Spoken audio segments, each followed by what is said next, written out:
عدت ولا ما عدتش؟ مباراة عنق الزجاجة على بلاطة سيراميكا كليوباترا مع علي ماهر ما هوش سهل. انت قدرت تكسب 1-0 وتقتنص 3 نقاط مهمة جدا في مشوار الدوري، لكن انت في 90 دقيقة احرزت هدف واحد بس، قاعد على اعصابك طول المباراة. مع العلم الشوط الاول النادي الاهلي قدم كورة عالمية، الشوط الاول كان جيد جدا النادي الاهلي واحرز هدف عن طريق تريزيجيه عالمي، والار2 يا عم جت معاك اهي الحمد لله، اسلك بقى للدنيا وامشي والعب كورة.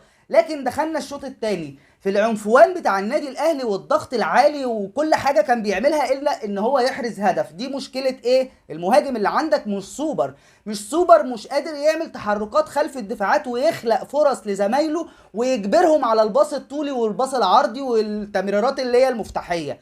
لكن شريف مسلم امره تماما.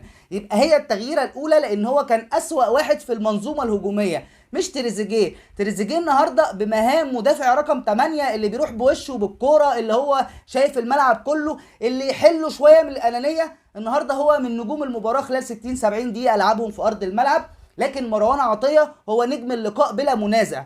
اشرف بن شرقي ابن لعيبه العش يلعب في الغيط، معلش ما يلعبش كوره في النادي الاهلي، ما هوش مدافع النادي الاهلي. وبيكهام اللي طلع وهو نزل مكانه نسيبه تانية يعني انت فاهم النادي الاهلي بيكهام والعش مش على قد المستوى تماما. ياسين مرعي بره معاك على الدكه، حطه يبقى هو سليم، انت خفت عليه من السرعات او خفت ان هو يتحرق، ما اعرفش حسبتها ازاي. ياسر ابراهيم ياسر رجوله. النهارده النادي الاهلي قدم اداء قوي جدا على المستوى البدني في الضغط، على مستوى الافكار الهجوميه والسرعه في الاداء.